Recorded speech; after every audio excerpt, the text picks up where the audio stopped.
Hi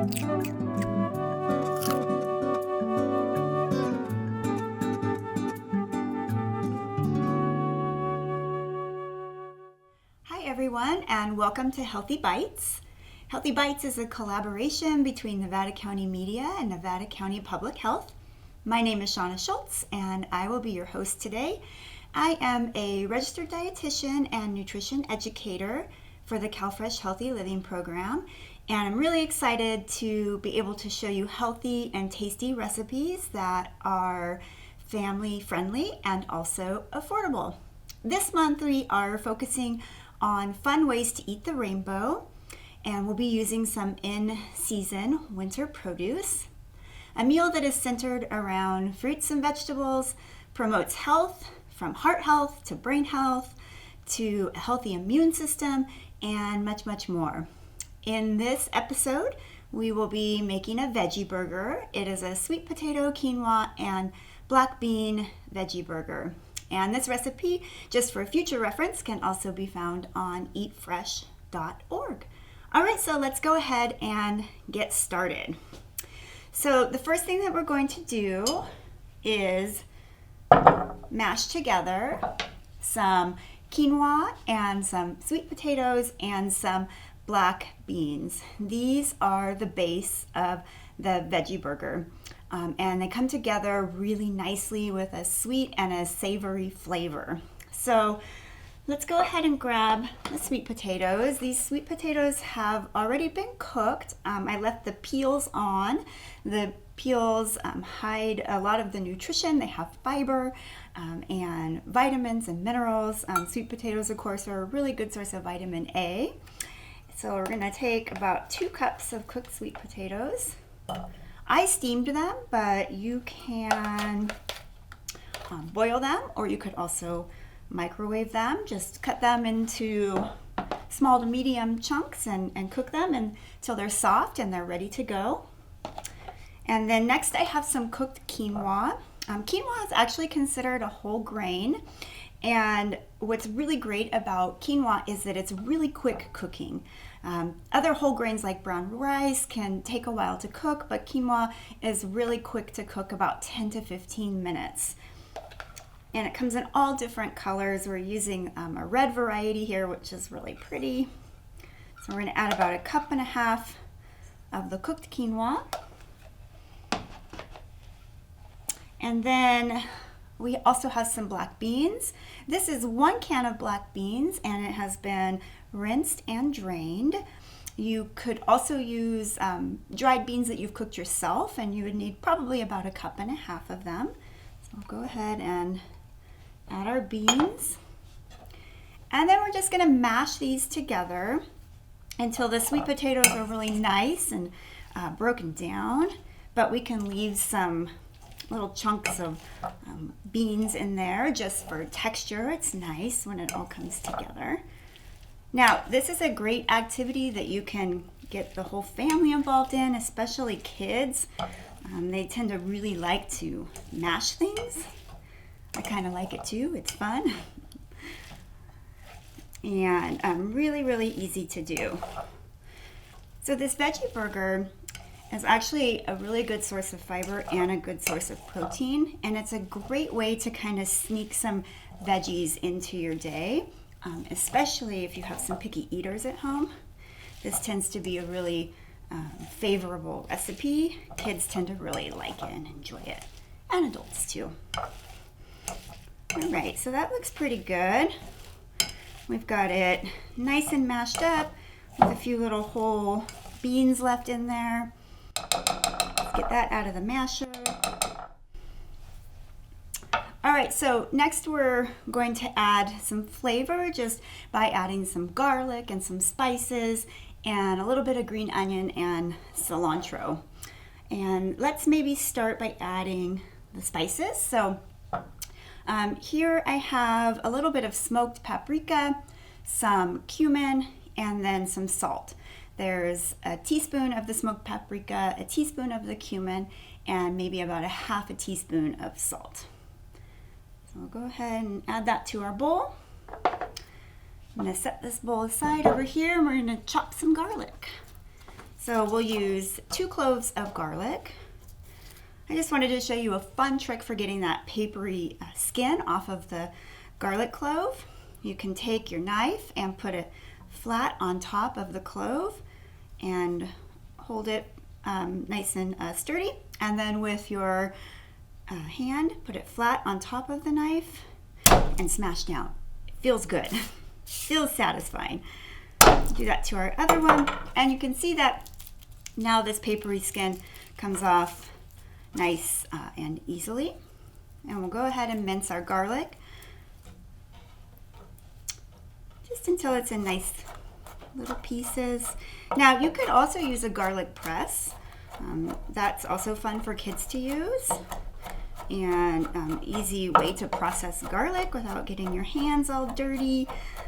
And if you don't have fresh garlic at home, using a garlic powder would be fine as well. Maybe use about a teaspoon in place of the fresh garlic.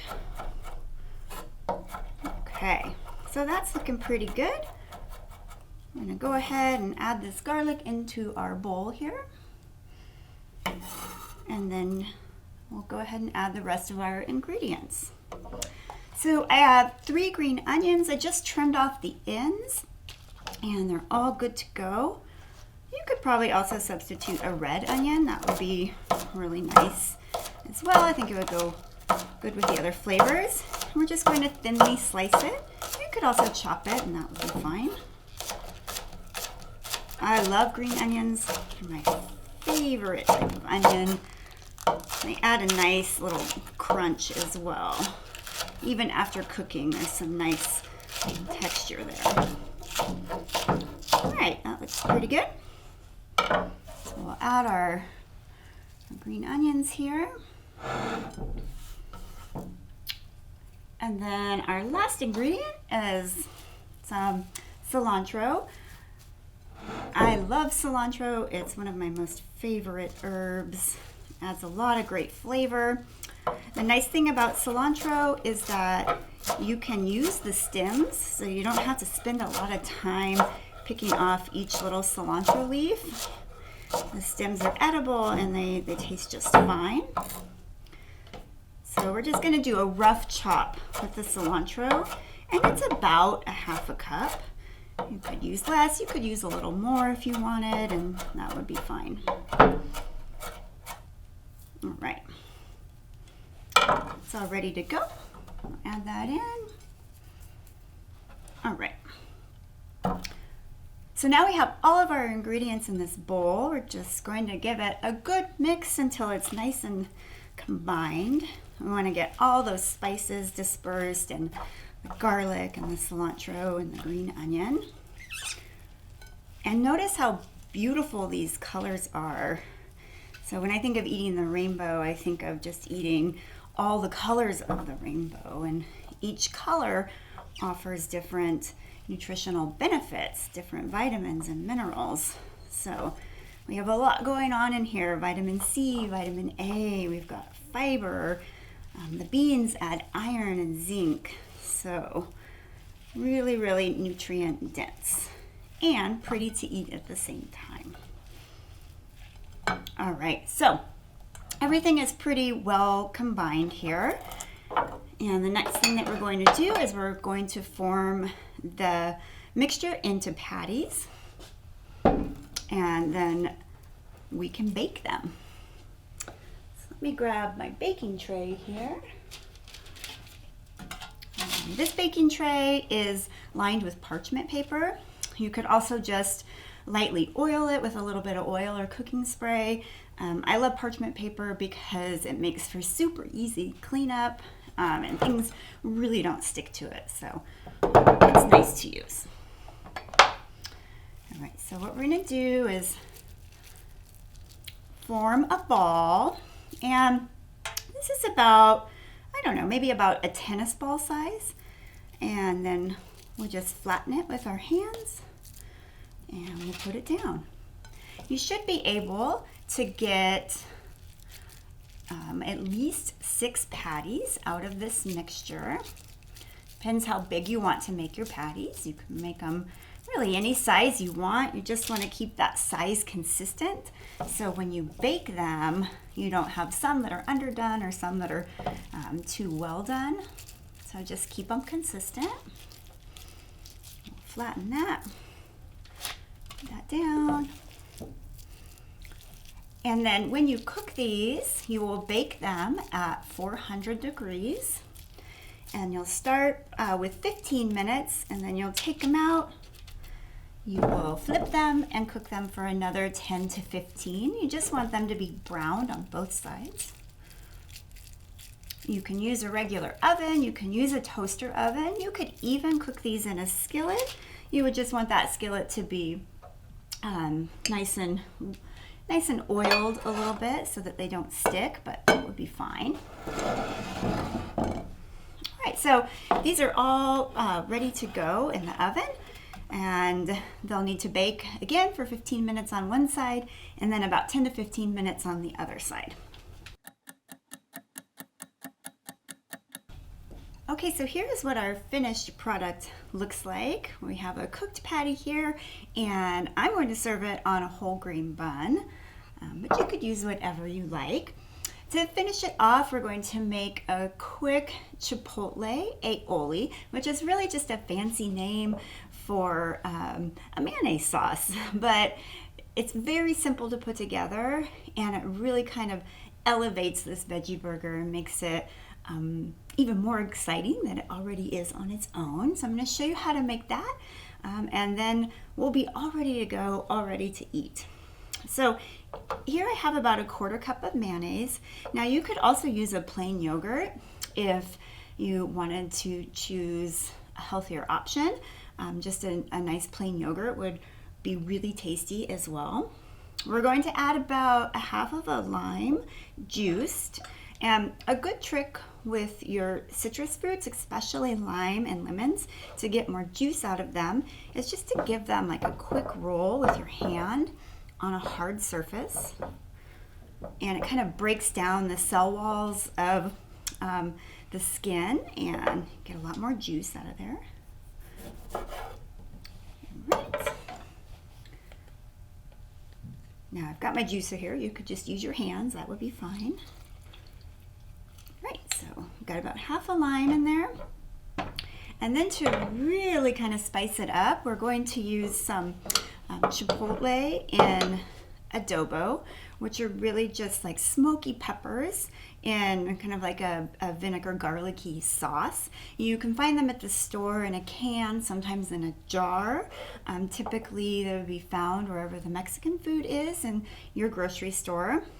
They can be rather spicy, so it's a really good idea to taste them ahead of time just to kind of monitor how spicy you want your sauce to be, and also to see if that's going to work for you and your family. You could use a hot sauce instead that is more mild, and that would be a good replacement or a good sub. So I have about a tablespoon, maybe a little more, of the chipotle and adobos in here. Add that to our mixture. All right, we're just going to give it a quick stir. You can use a fork, you can use a whisk. Either one is fine. I'm going to transition over to my whisk just to get it nice and smooth. And it's that easy. Now you add a lot more flavor to your veggie burgers, and there's so many different possibilities you can do with aiolis. So now it's time to dress up our burger. I think that this, since it has Southwest flavors, pairs really well with avocado. So I'm going to add some avocado here, just on top. I would also probably put some sliced tomato and maybe sliced cucumber. And then you could also top this with whatever kind of greens you like. Just regular old lettuce, arugula, spinach, really anything works. And then let's pour a little bit of our sauce here on our bun. You can see it gets nice and gooey. And of course you could put as much or as little as you like on there. And we're all done. We're ready to eat. We have a really simple veggie burger. It's really easy to put together. Veggie burgers are an inexpensive form of protein, which is nice. And they're also a great use of leftovers. If you have leftover sweet potatoes or quinoa or beans in the fridge, you can throw them together and make a wonderful patty. You could serve this with whatever you like, but I hope that you give it a try, and just remember, for future reference, you can find this recipe on eatfresh.org. And that's it for today, and I look forward to seeing you next time.